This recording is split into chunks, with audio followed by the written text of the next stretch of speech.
Pernah nggak kamu bertanya apakah semua yang kualami adalah ketetapan yang tak bisa dihindari? Apakah kita hanya menjalani tanpa ada kehendak bebas? Di episode sebelumnya kita telah membahas betapa sedikitnya kendali kita pada tubuh kita. Karena logikanya pun Tuhan Allah bersifat wujud atau maha ada. Sedangkan makhluk tadinya tidak ada, lalu diadakan. Artinya bersifat tidak ada. Allah bersifat kuasa, makhluk hanya diberi pertolongan tenaga. Allah bersifat berkehendak, makhluk hanya diberi dorongan, nafsu, insting, dan akal untuk merealisasikan nafsu itu. Allah bersifat mengetahui, makhluk lahir dalam keadaan tidak mengetahui, lalu secara bertahap diajarkan pengetahuan. Dan tanpa kesadaran dari Allah, pengetahuan yang sudah ada pun tak bisa diakses. Allah bersifat maha melihat dan maha mendengar. Makhluk hanya bisa melihat kalau ada kesadaran dari Allah. Dalilnya dari Al-Quran surah An-Nahl ayat 78.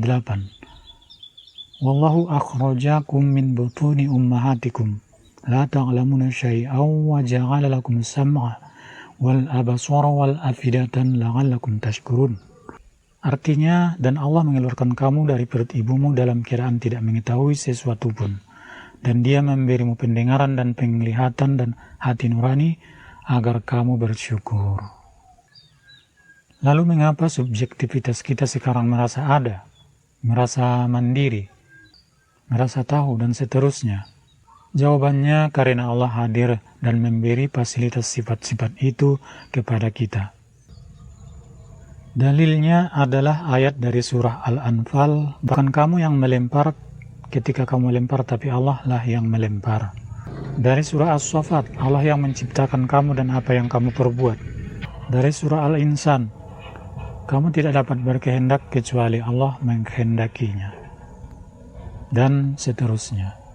Ini yang diistilahkan Tauhid Af'al, bahwa segala perbuatan yang terjadi di alam semesta ini adalah perbuatan Allah.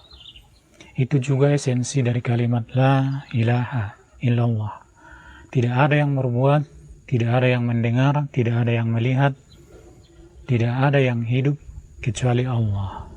Lalu timbul pertanyaan kritis, kalau begitu semua amal dan dosa sama saja dong? Berarti kita boleh berbuat semaunya karena semua adalah perbuatan Allah. Mari kita jelaskan dengan perumpamaan analogi. Roh kita ini atau diri sejati ini atau kesadaran murni ini ibarat kaca bening. Nafsu, insting, dan kecenderungan bawaan sejak lahir ibarat cat yang berwarna-warni yang dilukiskan pada kaca itu. Sifat-sifat Tuhan seperti Maha Kuasa, Maha Berkehendak, Maha Hidup, Maha Melihat, Maha Mendengar, Maha Tahu, dan lain-lainnya ibarat cahaya matahari murni yang menyinari kaca tersebut.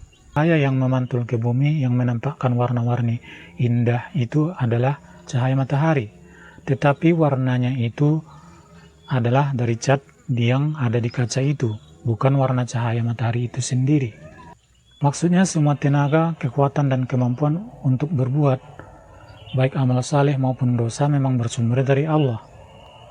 Dalam perumpamaan ini tadi cahaya matahari, namun warna atau bentuk perbuatan itu baik atau buruk tergantung dari cat yang ada di kaca tadi.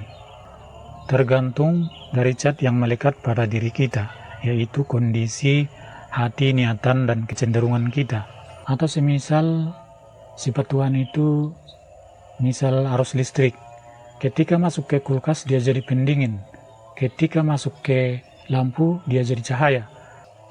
Ketika masuk ke TV dia jadi menampilkan gambar. Dan seterusnya. Perbuatannya tergantung pada alat yang menerimanya. Ini mirip dengan kata Al-Junaid rahmatullah alaih bahwa warna air tergantung wadahnya. Allah memberi arus tenaga dan kemampuan pikiran. Jika seseorang individu membiarkan atau mengatur hatinya dengan syahwat dan syubhat, maka perbuatannya pun menjadi kotor.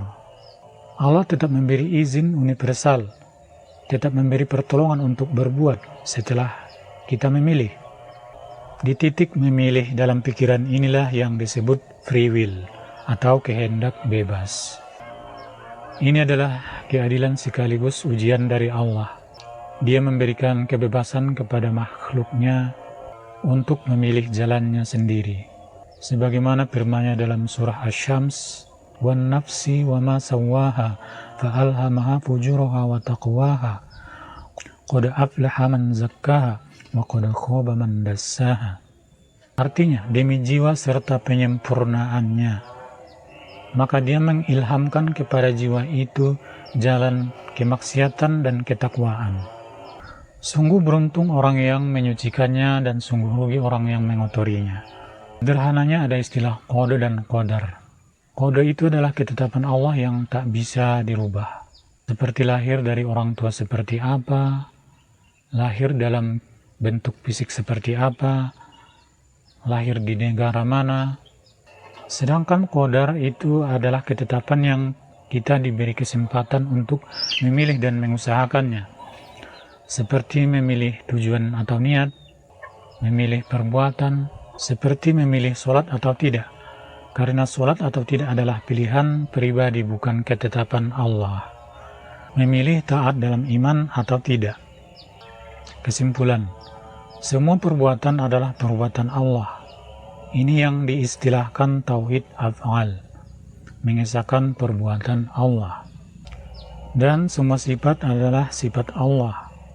Ini diistilahkan dengan tauhid sifat. Semua sifat yang berdiri berasal dari sifat Allah, tetapi tidak semua perbuatan itu diridhoinya. Yang diridhoinya hanyalah yang sesuai dengan syariatnya. Di episode 4 kita akan membahas di mana Tuhan itu berada. Jangan lupa like dan komen dan bagikan, siapa tahu ini bisa jadi pencerahan bagi teman-teman yang lain. Follow akun ini. Jumpa lagi di video berikutnya. Terima kasih. Assalamualaikum warahmatullahi wabarakatuh. Jika ini bermanfaat, kamu bisa dukung dengan subscribe, like, dan komen dan share kepada teman-teman yang lain. Terima kasih. Assalamualaikum warahmatullahi wabarakatuh.